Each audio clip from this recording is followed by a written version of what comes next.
This time on Poll Hub, we're asking what the mainstream media really is nowadays, or if it even exists. Friend of the podcast and frequent guest, Dr. Kevin Lerner from right here at Marist is our guest for that.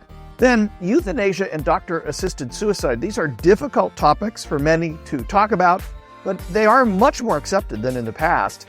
But is that a good thing? We are talking with renowned bioethicist Dr. Ezekiel Emanuel about that. And with a week before Thanksgiving, we are sticking with our fun fact theme. Let's talk turkey. Yep, I did it again. And hi, everybody. Welcome to Poll Hub. I'm JD Dapper. I'm Barbara Carvalho. I'm Mary Griffith. I'm Neil Viswanathan. And I'm Lee Maringoff. So as we come out of this election, one of the big focuses, as it is every election year, is on the media. How'd the media do? Is the media biased? All that kind of stuff. But we had a kind of a more interesting question that came out of a conversation that Neil and I were having about whether the mainstream media, as people talk about it, is what people talk about. So has the mainstream media, for instance, become more liberal or more conservative?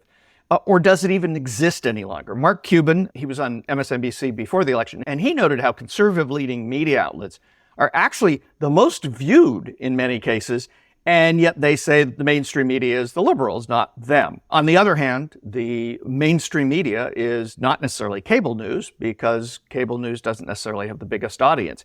So mainstream, this is subjective. Pew in 2021 found that 50% of Americans, over 50% in each case, believed these were mainstream outlets. ABC News, CNN, the New York Times, MSNBC, Fox News, Wall Street Journal, and the New York Post. Over 50% of Americans, all of those, they said, yep, those are mainstream. Out of those mainstream cable outlets, Fox News is the most viewed with 3.5 million viewers in July 2024. And this kind of blends back to the question, out of those cable news networks, is Fox News gaining ground? And are these cable news networks even significant in the total output of news, considering that the other news outlets such as ABC, CBS, and NBC, they get in around 19 million viewers per average nightly broadcast in 2023. So today we have Dr. Kevin Lerner, chair of the Department of Communication here at Marist College, who also happens to be my professor. My first question to you, Dr. Lerner, is what exactly is the mainstream media today, and has that changed? I'll be honest, I've never actually found the term mainstream media to be particularly useful. I think that the list of the 52% who proved that those were mainstream media, I would call those legacy media. These were the big names, the big national news outlets that sort of survived the transition into the internet age, but are still looking at things from a pre-2000 sort of point of view. So I think to answer your question, I guess, among those, conservative media is more mainstream really than the former play it down the middle kind of media that's also in there, right? The broadcast networks, the New York Times, as they claim, CNN, as they claim, although we can investigate some of those claims of playing it down the middle too. If you're looking at just those, I think you'd have to say that the closest thing to mainstream media is probably Fox News, just because of the viewership. But I think you're asking the right question about whether or not any of this mainstream media has any real influence anymore. And that's part of the reason why I think legacy media is a more useful term to use when we're talking about those. They're the ones who've been here a long time, rather than the ones that are really defining the conversation. You know, one of the big things that happened in this election was the writing, especially the media writers are writing about how this was the election of the podcast. The podcast came of age. To me, podcasts resemble AM talk radio more than anything else, especially the top shows. Now, there are a lot of different ways to measure podcast audiences, but the Apple Podcasts list of the top 7 shows, they're all right-leaning. Megyn Kelly, Ben Shapiro, Tucker Carlson, all of these. So when we think about traditional or mainstream, or as you say, legacy media, where do podcasts fit into this, considering that kind of legacy media has actually been changing over the last 20, 25 years? Cable news didn't exist until, mid-90s. I think that those podcasts, and again, I would divide up the kinds of podcasts that are out there, right? The ones you're talking about are really the sort of loosely structured, personality-driven talk show podcasts. And those are the ones that get the huge numbers. There's no question about it, right? Joe Rogan is a phenomenon when it comes to, I don't know how he gets people to listen to him for the length of those podcasts. They are incredibly long, but 3 hours. He's obviously a charismatic person and people like listening. I think that they have really made a name for themselves in the ecosystem over the last 15 years as they've grown. There are some, I guess you'd call them legacy podcasts that go back even farther than that, some of which are much more heavily produced, right? Or if you look at something that's coming out of one of those legacy media, like The Daily from the New York Times, that's a very heavily produced show that comes out every day. There are a lot of resources that go into the reporting of that. But there's a real advantage to something like Joe Rogan podcast, which I think by Rogan's admission has almost zero research that goes into it. You know, he doesn't read the books of his guests. He doesn't do any background checks. Occasionally he'll have a producer live fact check something that he says, but he still asserts it and just says, oh, I'm just asking questions. So, you know, I don't think that's journalism, but it is media. And that's a distinction that I think academics make, that I think people who are studying this and training the next generation make, but I don't think it's a distinction that the listenership makes. Why do you think that a conservative audience specifically is drawn to the podcasting sphere over what has been traditionally considered mainstream media? December 2002 Pew Research study found that almost 50% of Republicans say that they trust news they hear on podcasts more than other sources.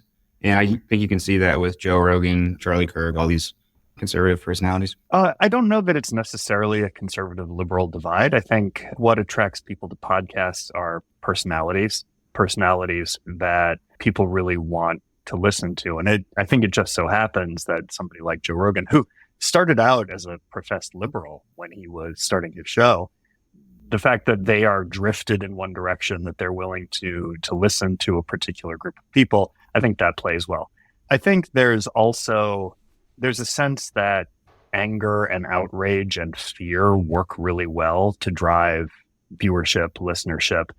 That's always been the case for Fox News. It's been the case for conservative talk radio. If people can get you outraged, if they can really tap into emotion, that's going to get people to pay attention to the media. Emotion plays much better than intellect. And there's a real sense of outrage and fear that I think can trump anything, Trump being an operative word here, that can trump anything more than nuance. Nuance doesn't play well in print or particularly on television. You mentioned the difference between journalism and media, and I think that's actually the crux of this. That's the center of all this, is we talk about, the mainstream media, or we talk about legacy media, and we're talking about news, at least we think we are, but I don't think that most people are. Do you think that somebody listening to the Megyn Kelly show, she used to be a news anchor, or to any of these shows as a podcast, or that are watching, say, Hannity or Rachel Maddow, do you think most people understand that those aren't journalism shows, those aren't news programs, they are media programs? No, I don't think they do. I don't think most people understand the amount of work that goes into actual serious reporting. And I don't think most people understand how much of that reporting is still coming from legacy print and online publications, and that the podcasters, the television talkers are picking up on that original reporting and amplifying it or commenting on it or twisting it or whatever it is that they're doing in their particular case. You know, and that's why something like the New York Times is still so important, because they've got thousands of journalists working in literally thousands working in their newsroom to produce this. And it's incredibly expensive to be able to produce these things. You know, I've had journalists guest speak in my classes, even just regular print journalists. And I'd show students a 300-word, 500-word article and ask them how many sources they think the reporter talked to produce it. And they'd say, I don't know, she quoted 4. And like, okay, well, let's ask. There might be 50 sources, 50 phone calls that were made for this, thousands of pages of documents that were poured through and boiled down into something.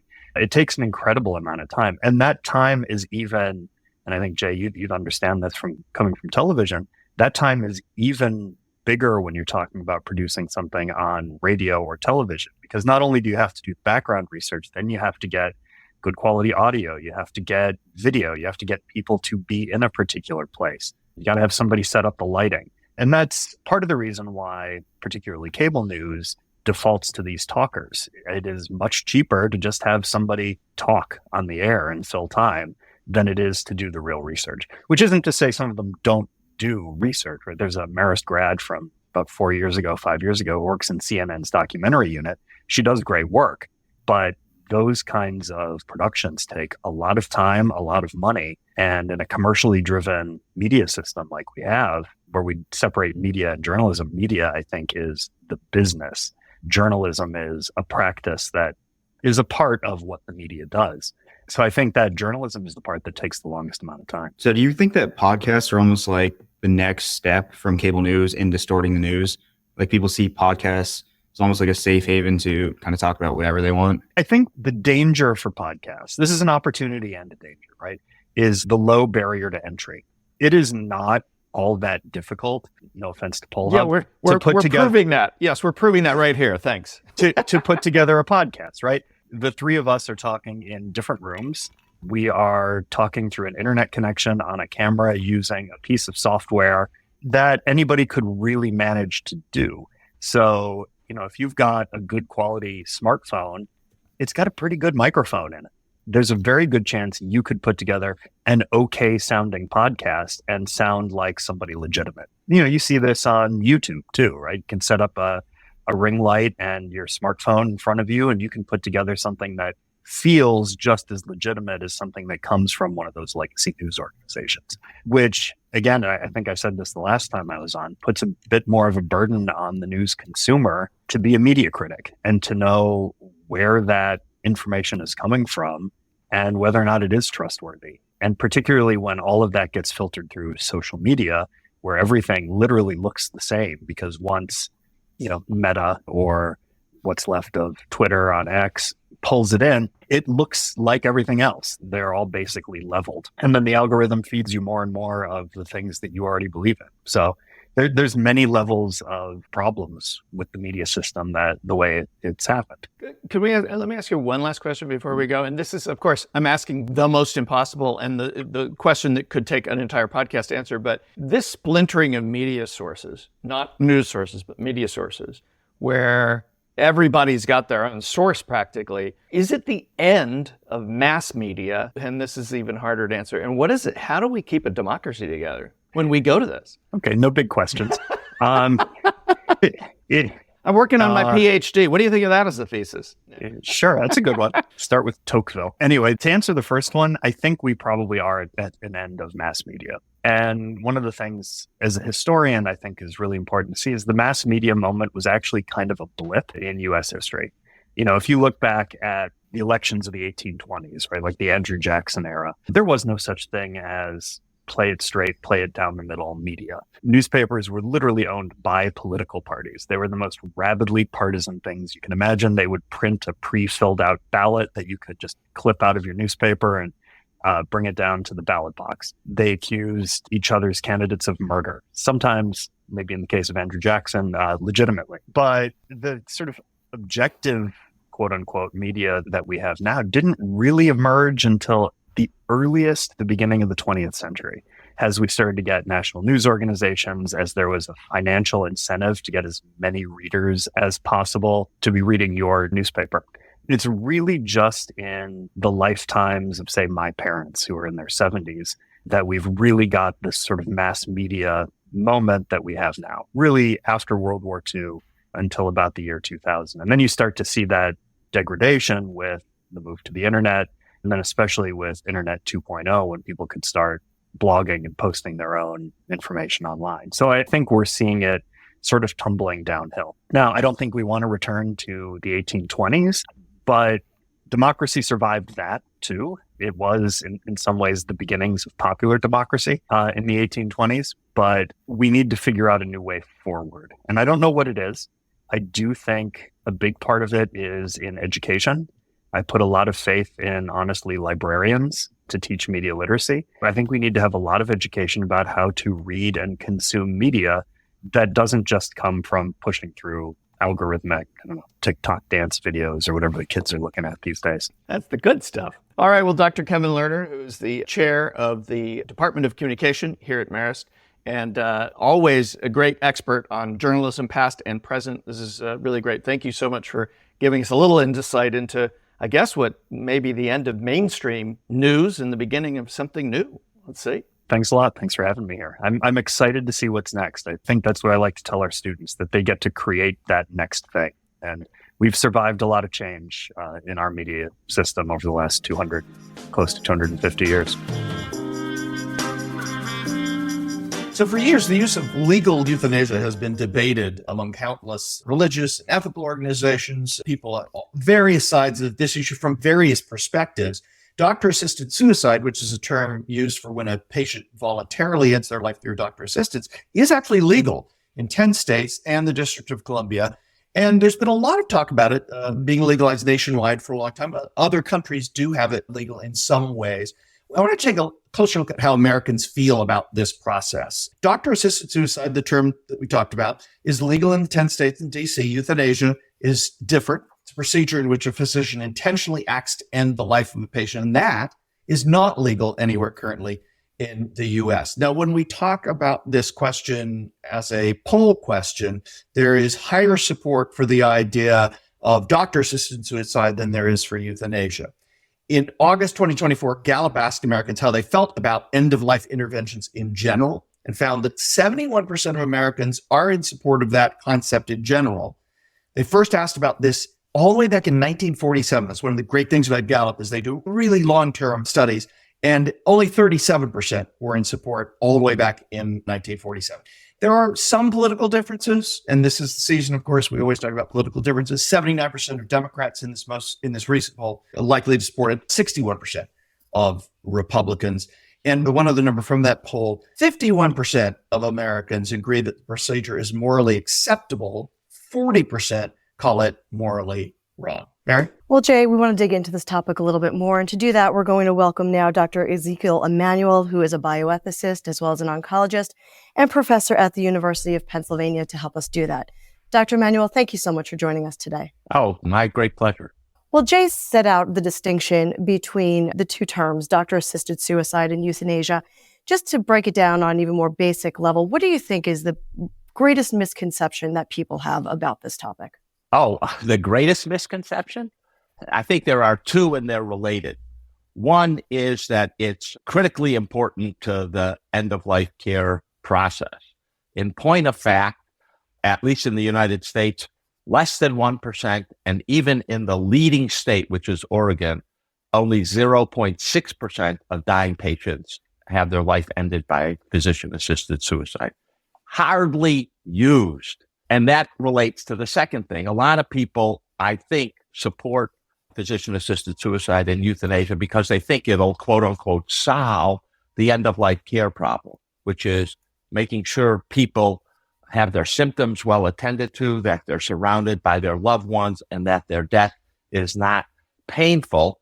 If you're, as I like to say, if you're dealing with physician-assisted suicide for 0.6% of the population, there are 99% plus of the dying people for whom this is irrelevant, and therefore you can't fix the end-of-life care issue by focusing on physician-assisted suicide. And I might say, even in the countries that have had physician-assisted suicide and euthanasia legal for a long time and have much greater social acceptance of it, Netherlands, Belgium, we're still talking at a maximum 5% of the people who die get it by euthanasia and assisted suicide.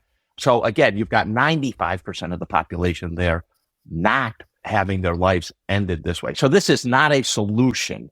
This is not a substitute for attending to high quality end-of-life care.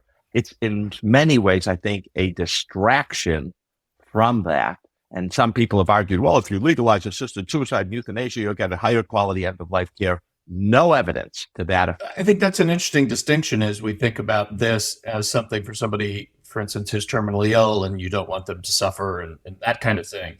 But end-of-life care is much broader than that. So dig into that a little bit, just to help us understand this distinction between improving end-of-life care and this one thing, either doctor-assisted suicide or euthanasia, that is one option as part of that. Yeah, for most people who are dying or terminally ill or have an irreversible condition that will eventually lead to their death. And that can be a lot of things. It can be congestive heart failure. It can be emphysema. It could be Alzheimer's disease.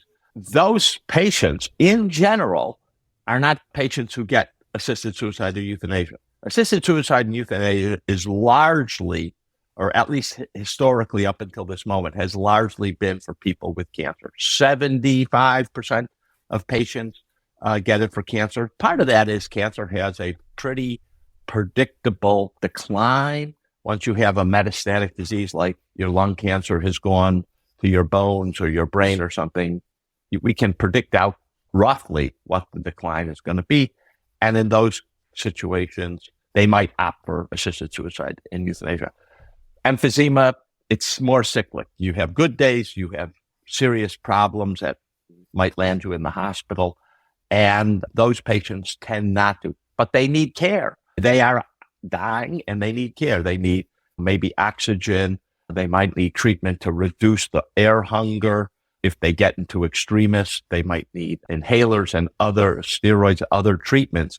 And so that's part of addressing their symptoms, making sure they're comfortable, maximizing their time at home. That's part of the end-of-life care process. And maybe I can tag on another common misconception, which is highly related to this.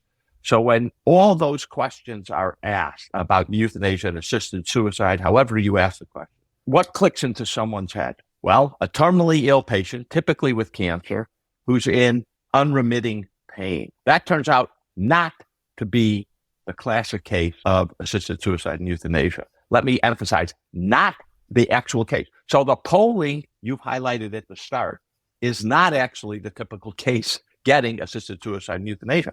Almost all the data everywhere is that the patients looking for assisted suicide and euthanasia don't have pain, or their pain is well controlled. It is not, pain is not the driving factor. 20 years ago, I published the first paper when we examined patients, cancer patients, and asked them, were they interested in assisted suicide and what were their symptoms? And what we found is it wasn't people who had pain who were interested in euthanasia and assisted suicide. It was people who had some psychological or mental health issue. They were feeling hopeless. They were feeling as if their autonomy had been taken away, or they were just afraid they would lose their autonomy. They were anxious about the future. So it turns out that this isn't about pain. Assisted suicide and euthanasia is not about pain. Let me emphasize that again, because most people get confused. It's really about these more mental health, psychological conditions of hopelessness, depression, and most people, when you talk about should we legalize assisted suicide for a patient who's terminally ill, they're thinking pain.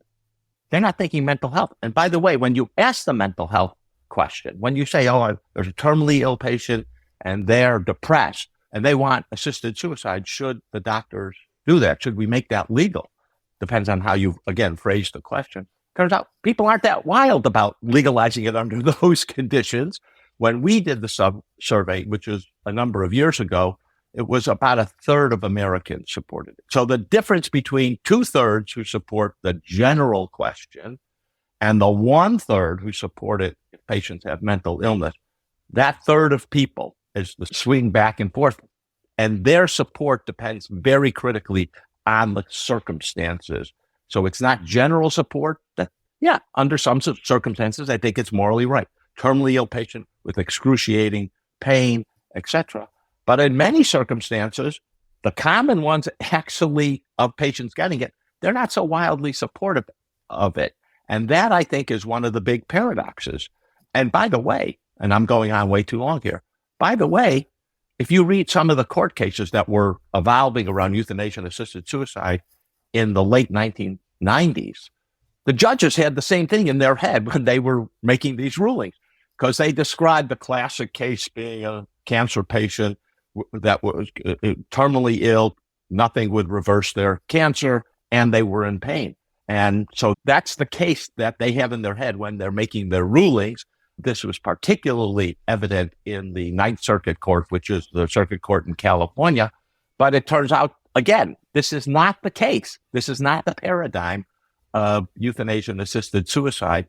And it drives me nuts that people point to these poll data when the poll data and the actual circumstances are diametrically opposite. I think that's a really important distinction, Dr. Emanuel, and that it's the perfect entryway for my next question, which is when we think about the legalization of euthanasia and doctor-assisted suicide, what are the ethical dilemmas for medical professionals in the field? Well, the ethical dilemmas is, have I treated this patient? Have I relieved the symptoms of this patient? Have I actually treated their condition? And I'll tell you, again, we've done a lot of surveys on this and surveyed oncologists, and they feel comfortable managing nausea and vomiting. They feel comfortable managing pain. They feel comfortable managing a lot of physical side effects and symptoms. They don't feel so comfortable managing mental health, depression, anxiety, hopelessness.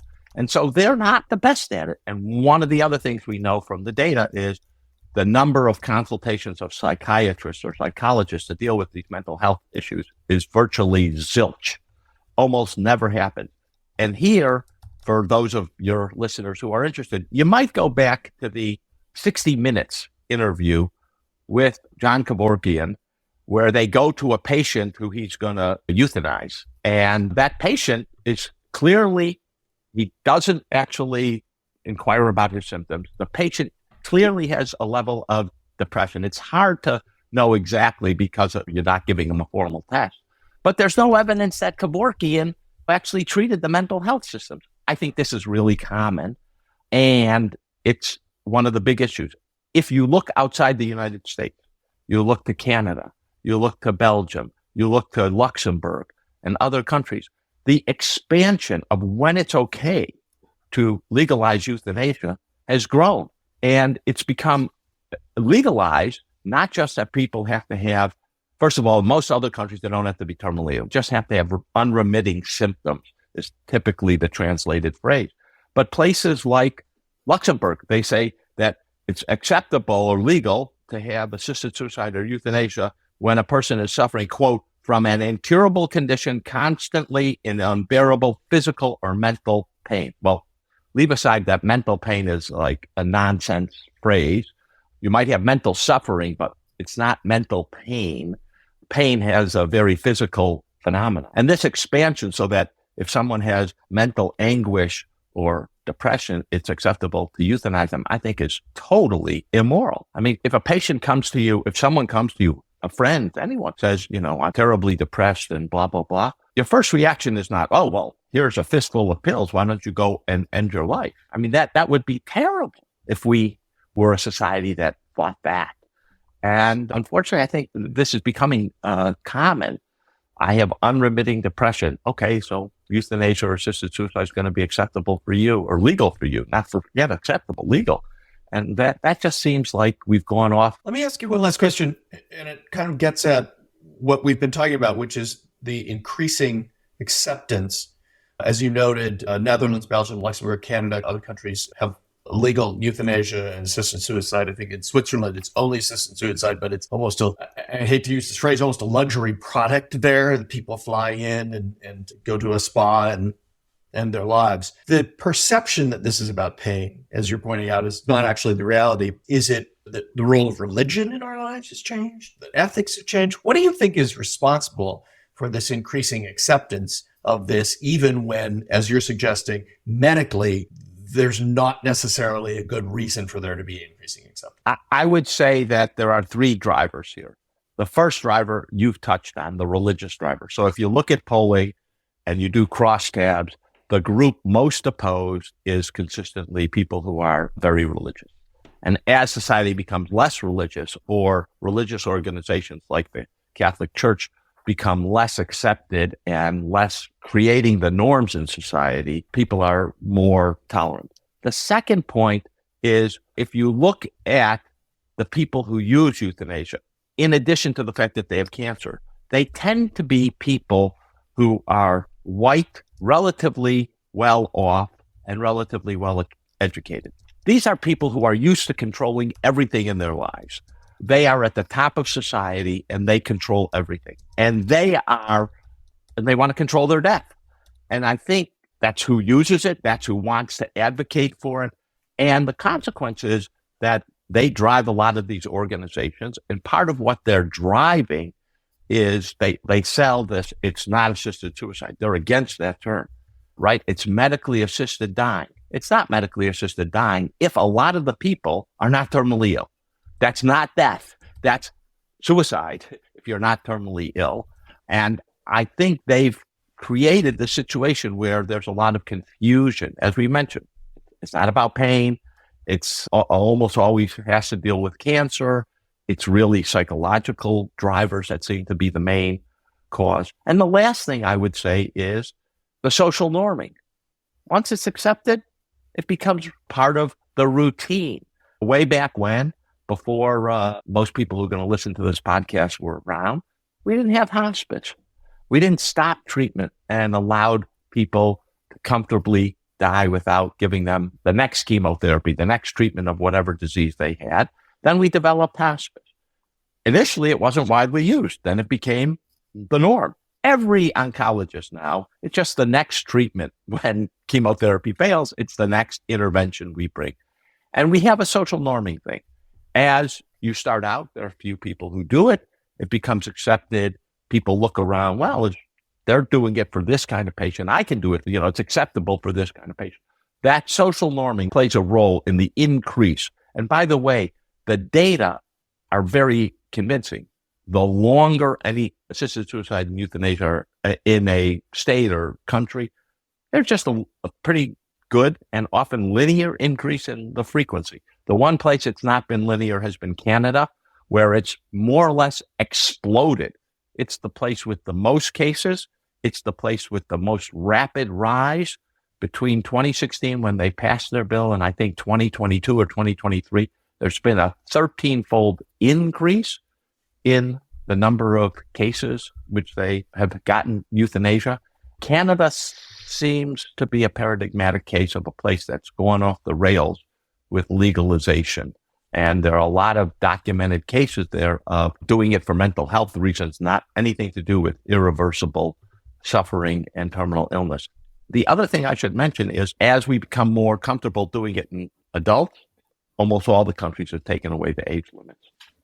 And so they do it, now it's acceptable for kids, which, by the way, when the arguments were happening in the 1990s and early 2000s, the idea that you would do assisted suicide euthanasia for a kid, we'll never do it. No slippery slope here, very solid line. We've seen that argument as, excuse the French, bullshit.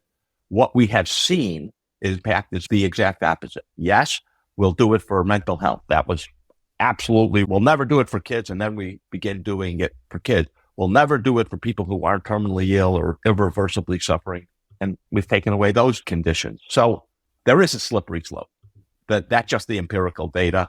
And that's not been so typically acknowledged. Well, Dr. Ezekiel Emanuel, oncologist, bioethicist, and professor at University of Pennsylvania, this has certainly been an enlightening discussion, and we thank you so very much for your time. Well, you can see I'm very passionate about it just because I think most people, first of all, they don't know the data, and then the data are distorted in many ways, which gets me very annoyed. I'm against legalization. I just don't think we should make it the norm. That doesn't mean there aren't some cases where it might be the right answer. And we'll leave it at that.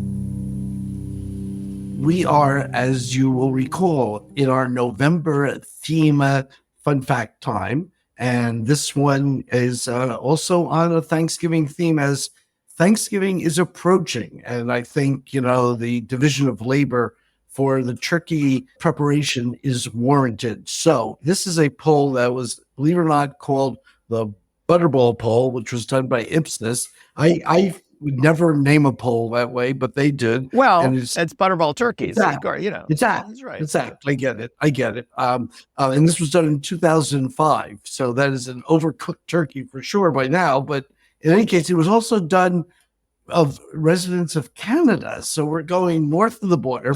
Podcast goes international with this particular fun fact. And the question is, which best describes you in terms of your turkey cooking prowess? That be my word added to the question. It's not the exact question, but I like that. That's a more sophisticated reading of this. Yeah. Well, we try to go, we're going to Canada. We wanted to show more stuff. All right. So the question is, you got choices, believe it or not: rookie, team player, carving captain, and turkey pro, which means You handle it all. So which are you? Yeah, which are you? Yeah, which are you? So the pro is the winner of this at 48, which means you do it all or are capable of doing all. Rookie is 20. The team player is 19, which means you pinch it, I guess. And the carving captain only, which was my father when I was growing up, was at 9 with his, 2 knives, cutting back and forth and making that sound that grates on the ears of youth. So what are you? I am definitely in a rookie column. I don't carve. I probably don't even set the table. Maybe I set the table. I don't do the dishes. You watch football. I watch football, and I'm an eater. I am an eater, and that's entirely. I'm going to turn to wait. Neil. Mary, just remind me never to invite him over for Thanksgiving. Okay, go ahead, Lee. Same. All right, Neil. We're going student producer Neil. What is your fancy when it comes to? I'm definitely a turkey rookie. My mom's always the one that cooks it, and then my dad carves it. I help out with some of the stuff. Like every year I make the green bean casserole. But in terms of the turkey, I'm definitely a rookie. I think that's more of a team player if you're actually helping to make the green team. I would call you a team player. Okay. Yeah. I'll take that. Let's go from rookie to team player on that. You handle some responsibilities. Thank you. Jay, I'm going to go to you. I'm going to save Mary for last one. She'll have the most because she's got the most potential team players. I do it all. I mean, I don't always do it all because we kind of have Friendsgiving with various people over the years. But I do. When you said your dad, that's it. My dad watched football and then came and carved the turkey. And I remember my favorite thing was when we got the new electric knife, which I don't remember when this was, but electric knives are the hot thing. And it's like, even as a little kid, I was like, that is pointless. It's funny. I hadn't thought of that electric knife in a long time, but now this is going back to my youth. Yeah, that was sort of like when we went to TV antennas and got away from the rabbit ears. I think we also then went to an electric. It's about the same time. Yeah, I know that was about the same time. Yeah, it was. All right. Well, that takes we're 2 down, and Mary, let's hear it. Roll it out. Well, no, I mean, you're going to hate this answer. I think the question is a little bit flawed because if you look at the definition, sorry, Jay, I'm not really a rookie because I've done a few turkeys and I've gotten some good reviews, but I wouldn't call myself a pro where I've, cooked a lot of turkeys. So they say a pro is that you've cooked many turkeys, and a rookie is that you've never cooked a turkey. And then there's the carving captain. Yeah. So, I mean, I'd be more like player then? I mean, I cooked the turkeys. I've cooked the turkeys for a couple of holidays, including Thanksgiving. You're a pro. I don't think I'm a pro, but I guess I'm a team player. You're we'll a pro. leave it as team player. Could you do the carving if put apart? No, well, actually, I could, and I have done the carving, but I usually have handed it over to my brother, who's if it's a bigger turkey, I kind of hand. So he's a carving captain. Yes, I would say my brother is a carving captain. Yes. So I have to come clean on this for this Thanksgiving. This is going to be a strange thing. So there's a restaurant in Cape May that you can pick up everything all done. And so you go to a restaurant and it's all there and you get the stuffing and the cranberry and the whole thing. And then you bring it to your own house. The problem with this is it is dinner for 12 and you can't go down in number. So I think I'm going to, You're going to be turkey, so sick of turkey. Now, I know I never really do, but this will test it. Well, I actually have the other problem, Lee. We're hosting Thanksgiving, but other family members are bringing dishes. I'm catering the turkey, and it was requested that I get a larger turkey than I've gotten in years past. I think I've gotten a 15-pound turkey in years past. So I think the one that I've ordered is between a 20 or 25-pound turkey. But I was actually asked to get a bigger turkey this year. I think the larger turkeys have been pardoned by the president. So does anybody know when that tradition started, incidentally? I think that was Reagan. I'm not mistaken. I don't know. I don't know. We'll do some research on that. Neil, there's your job for today is to figure that out and bring that to us for the actual fun fact for the week of Thanksgiving, which is our next show. We'll be able to answer that then. Yeah, when the turkey got pardoned. All right. Well, I won't wish everybody quite yet a happy Thanksgiving because that is still just around the corner. We'll have one more visit with each other between now and then. Have a good week, folks. That'll do it for Poll Hut this week. Poll Hub is produced by the Marist Poll at Marist College in Poughkeepsie, New York. Mary Griffith is our executive producer. Casey Schaff is our production supervisor. The Poll Hub team includes Hunter Petro and Neil Viswanathan. If you enjoy Poll Hub, please consider leaving a review. Positive reviews help other listeners like you find us. If you'd like to learn more about polling and survey science, check out the Marist Poll Academy, our free online learning portal. If you have questions for us, tweet them at us at Marist Poll. Remember, you can always tell your smart speaker to play Poll Hub. And with any luck, it'll cooperate. Finally, wherever you listen to Poll Hub, there is a subscribe button. Click it, and the latest episode will be ready for you in your podcasting app as soon as it's released. We'll see you next time.